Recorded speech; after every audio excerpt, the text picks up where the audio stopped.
Okay, so hello everyone, and thank you for joining the first online webinar for WISH. So this is an open event today, so welcome to our members and our non-members alike. And for those of you who aren't familiar with WISH, we are a networking community for women working in social housing, both from the public and private sectors, and we're distributed across the UK over 9 regions. So normally our events are hosted in the region, so it's really exciting to host a webinar today that will be listened to nationally. We've got people from all over. So I'm Eleanor, and I'll be guiding us through today, and I'm supported by Tracey, who you can also see, who will be taking your questions as we go through. So, well, I suppose just a little bit about us first. Tracey is a director at Curious Minds Consulting, and she is a fully qualified leadership coach specialising in coaching individuals and teams in emotional intelligence, diversity and creativity. She is also chair of the London board for WISH. So I work with Tracey on the board as the memberships lead, and I'm a structural engineer and one of the founding directors of Graphic Structures. We're a structural and civil engineering consultancy based in London Bridge. So I find myself here today because a large proportion of the work I oversee is in the social housing sector, which led me to join WISH. Our theme today is what got us here won't get us there. So when I initially sort of agreed to facilitate this event, I had quite strong opinions about what topics we would discuss and around that theme. In retrospect, quite a literal interpretation, I think. But I thought we'd start off by hearing the journalists of our panellists, the journeys of our panellists, and that would be the sort of what got us here part. And then we'd look forward and we'd hear their views on how the industry should or will change, and that will be won't get us there. However, the question, how will we change, now seems more speculative than ever, given these extraordinary times. I can't say that I thought I'd be sat in my dining room talking to you all now via my laptop. It was a board meeting last week. I asked the London board what they would like to get out of this webinar, and the response was very clear. They said stories of inspiration and positive messages are needed in these turbulent times. So this is what we are aiming for today. So we're going to start off, well, luckily we've got 4 extremely inspirational leaders in housing to talk to you today. So we will somewhat stick to the original plan, and we'll start by hearing from each of our panellists about their varied careers and journeys to date. We'll then move into a panel discussion, and we'll be taking questions from the audience. And so send your questions in via the chat function. So you need to hover over the bottom of your screen, and you can open up the chat function there and write your messages in there, and tell us who you are and where you're from, and we'll try and give you a mention. So our first speaker today is Jacqueline. Jacqueline is currently the Regional Development Director for L&Q, overseeing the North London region, managing a huge pipeline of developments. She has worked for too many housing associations for me to keep up with when we spoke, but she has also spent 6 years as a consultant. So lovely to see you all on this webinar. Yeah, my name's Jackie. I have been working in housing and regeneration and development for far too long. But I originally came into this sector. I started off in architecture, actually. I trained to be an architect, and I had an opportunity to work on a regeneration project whilst I was still studying. And I went to Germany to work at the Bauhaus Foundation on a regeneration project, which just completely changed the way I thought about my course, about development, about controlling land. That was, I think, the control freak in me came out and made me think, rather than designing, which I quite enjoyed and I still enjoy now. I live vicariously through my husband, who's an architect. I designed through him. But it gave me an opportunity to think, actually, what I want to do is I want to control land because I want to make projects happen. So I moved into development, started when I graduated. I actually worked for a housing association on my year out. And I worked in development. I used to go off to these sites.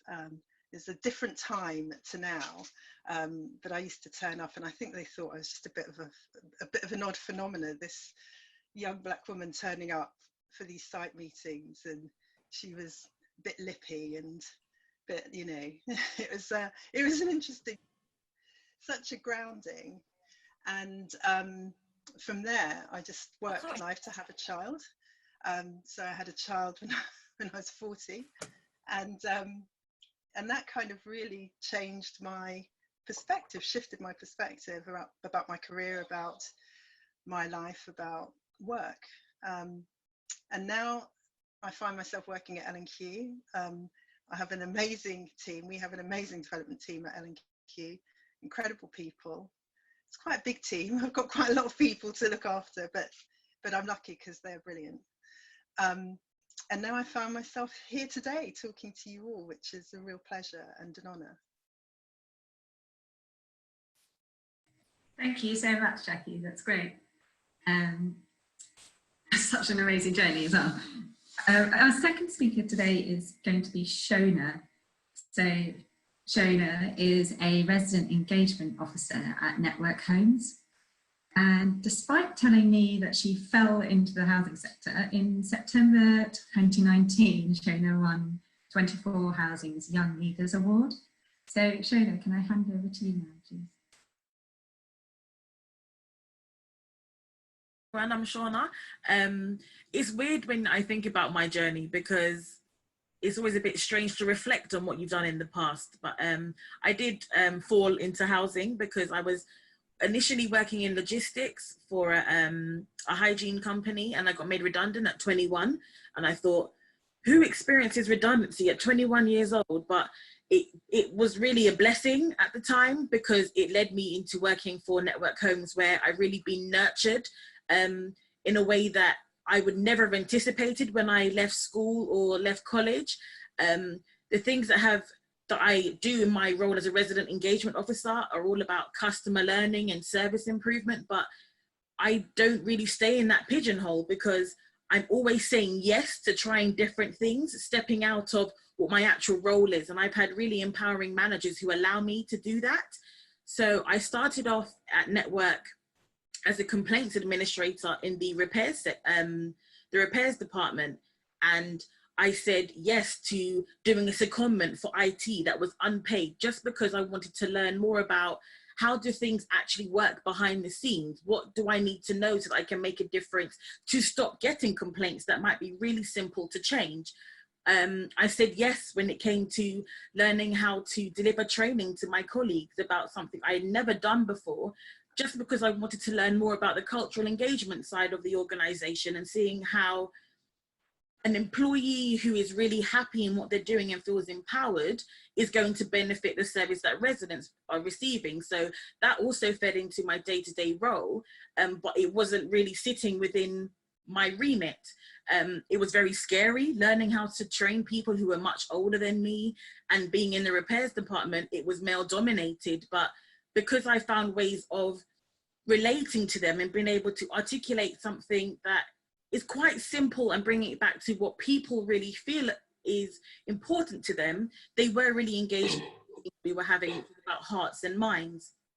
And so when I was, you know, tiptoeing around, oh, I'm kind of interested in learning about training, I thought, I'm training other people, but what am I doing for myself? What are my values? And that's something that I had been spoken to about by so many different people in my work life of, you need to believe in yourself, you need to be authentic and know who you are, because you can only be the best person if you know what your values and what your standards are. And at that time, I had no idea what that actually meant. So I applied to be a resident engagement officer, and I didn't get the job. And I was really upset, but I had been on a HDN mentoring program, and I was quite lucky because my mentor was a life coach, and things that were coming up in my life to learn about, I actually got the opportunities to use the skills in my day-to-day role. So cosmically, things kind of lined up to say, you've learned this new skill, now use it, don't let it go to waste. And because I was trying, when the job came up to be a resident engagement officer again, I applied again and I got the role. And it's been one of the most rewarding things I've done in my professional history, because I actually do see that I can make a difference to people, and I'm able to work with so many different teams across the organization just because I said yes to trying to learn, what does that team do? What does that team do? How do we all come back and move forward? When I said yes, it was always, oh my gosh, what am I going to do? But my mum always said to me, if you try your best, I'll be proud of you. So I just thought, let me try my best, and hopefully that'll be good enough, because then I'll be proud of myself. And so far, it's put me in good stead. So hopefully it carries on opening doors for me in the future. Oh, that's so lovely. Thank you, Shauna. I love that you just keep saying yes to things, even if they scare you, and just see where it gets you and look where you are. That's awesome. So our next speaker is going to be Lesley-Ann. Lesley-Ann currently has 2 roles, which are non-executive director at Metropolitan Thames Valley and chair at Hertfordshire Community NHSTrust. Lesley-Ann has seemingly worked at all levels in housing, but has also spent a number of years as the chief executive of the Royal National Institute of the Blind. So I'm going to hand it over to you, Lesley-Ann. So, hello. I am a housing person through and through. I was, I don't know, 18, laying in the bath, listening to Capital Radio, and there was an advert that said, would you like to work for Hammersmith and Fulham Council? Do you like old people, and can you drive? And I thought, well, I can answer yes to 2 of those 3 questions, and I didn't really dislike older people, so it was all good. So I started my career in housing as a, it sounds really smutty, as a mobile relief warden, touring, it's disgusting, touring around sheltered housing schemes with a little red council van with all the keys to all the flats. And then I decided that actually being a sheltered housing warden was probably a better option than being the mobile relief officer. So I was a sheltered housing warden for 6 years, and kind of a bit like Shauna, just kept volunteering for things. You know, every time my boss needed a hand, I was that person. I was like, let me help you with that, I can do that. And ended up running the sheltered housing service, ended up running the estate management service, ended up as assistant director for housing in the London Borough of Ealing. Then trotted off to the London Borough of Enfield to become director of housing there. And anyone that's ever worked in local government will just understand how political it is.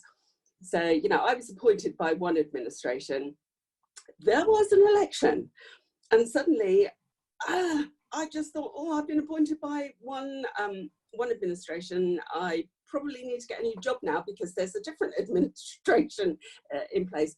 So I went off and became Director of Operations at Peabody. There's somebody in my past, a woman called Hashida, who said to me, you need to go get qualified.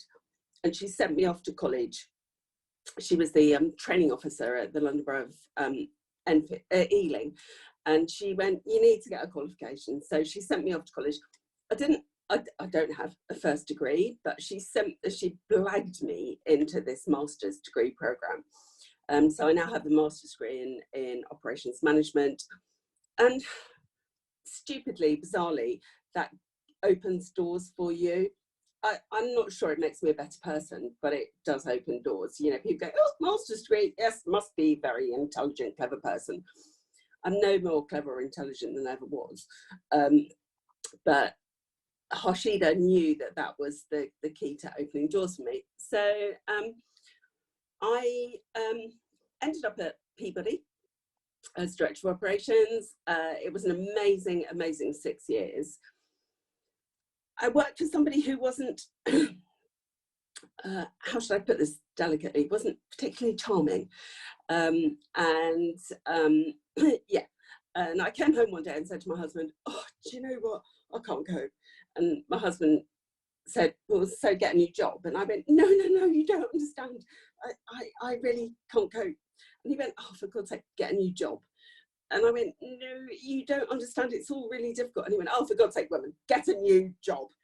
And he pulled the Guardian from his pocket. It was still in paper form, which kind of demonstrates how long ago this was.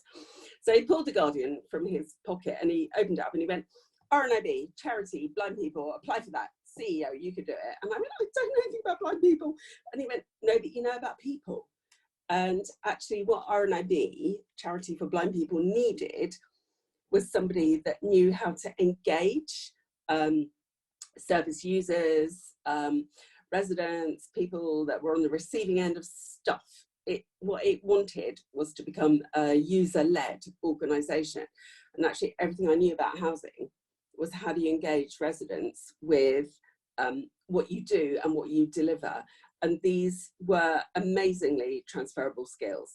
So I applied for this job, probably blagged my way into it, and became the CEO at RNIB. And I spent 12 amazing, amazing years as CEO of one of, Britain's most loved, admired, beautiful charities. And it was all fine.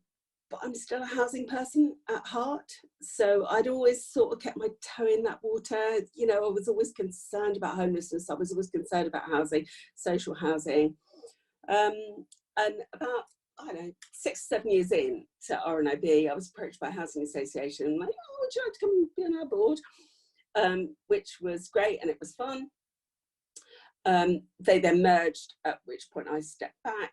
I was then approached by a local authority arm's length company to be a profit with purpose, a private rented organisation. So we built loads and loads and loads and loads and loads of housing, which was great because you get big buildings, all that kind of exciting stuff. We did loads of development, but it was all private rented, but the profits went back into the local authority. They weren't just into the private sector. So that was great. And then I was offered a role on the board of Metropolitan, and then we merged with Thames Valley. So we're now a Metropolitan Thames Valley Housing Association. So all, I've always been a housing person and probably always will. I don't have a full-time role. Well, no, I've retired. And that's a really kind of hard word to say. So I don't have a proper job.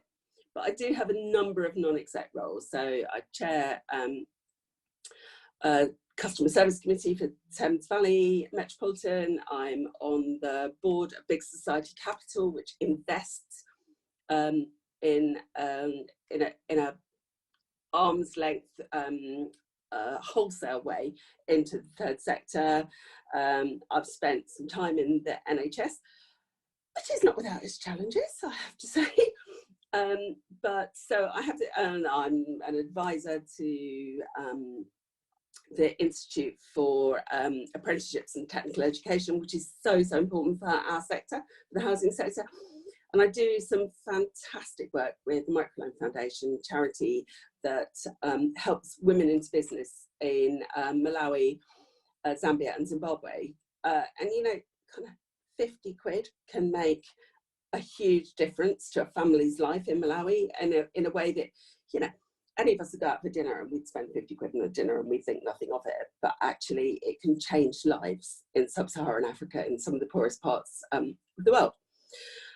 In my spare time, I'm a crazy baker. So I bake for charity, morning, noon and blooming night, and currently struggling with flour supplies. So if anybody's got any secret supplies of flour, let me know. That's me.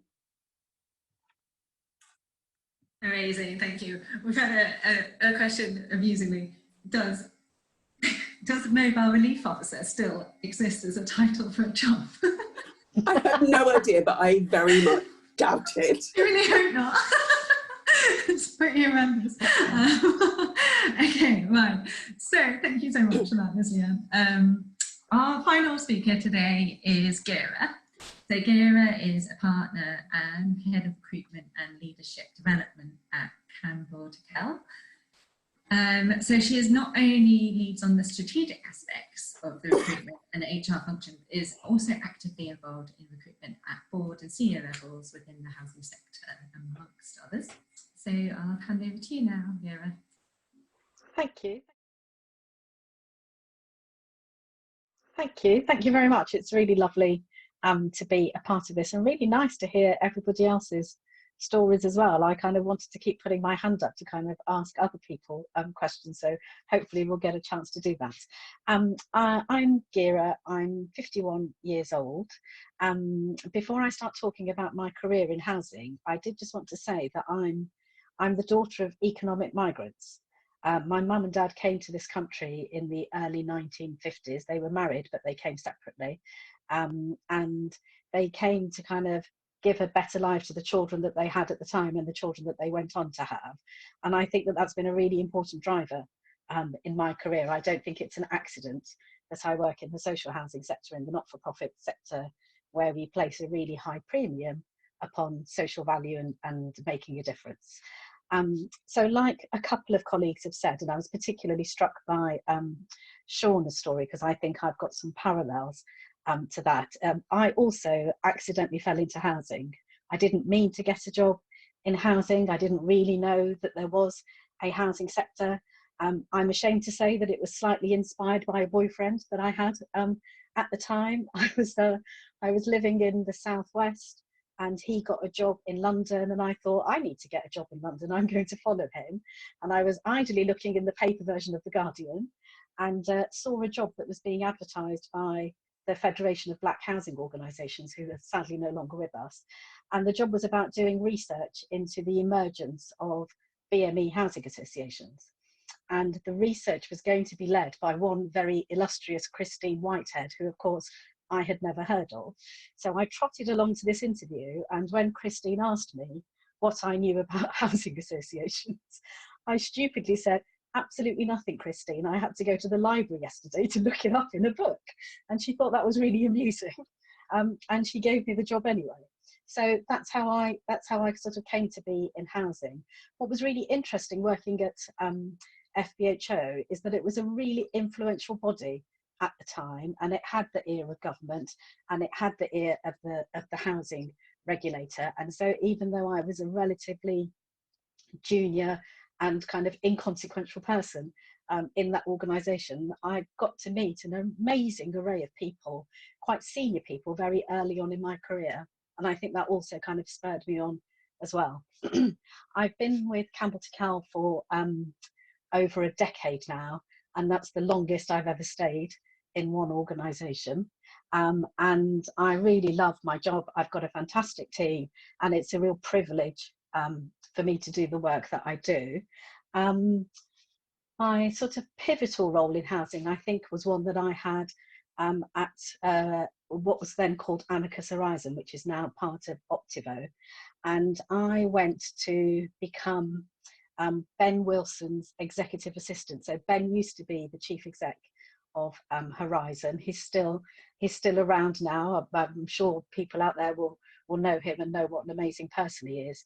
And he was an incredible mentor for me. And when I went to take the job as executive assistant, I got quite a lot of stick from people that I knew, because they were very sort of disparaging about the role and thought that I would be Ben's PA and that I'd be making him cups of tea and booking his diary, and actually kind of really denigrating the PA role. And that wasn't my post. And actually what I got to do in working for Ben was to be a de facto chief executive, but without having any of the responsibility. So it was fantastic. I learned an awful lot. I got to go to board meetings. I went to kind of external meetings. I had exposure to all parts of the business. Horizon Housing Group at the time was a big kind of developing organisation, pretty influential in London. I was Ben's right-hand person when we did the merger. I was also Ben's right-hand person when we had 2 bouts of supervision, but maybe more of that later. But for me, that was a really kind of pivotal role, because I made a conscious decision to take that job, not quite knowing what it was going to be, but just having a feeling, having an instinct that it could be the right thing for me. And luckily for me, that turned out to be true. So yeah, I'll probably leave it there if that's okay. Thank you.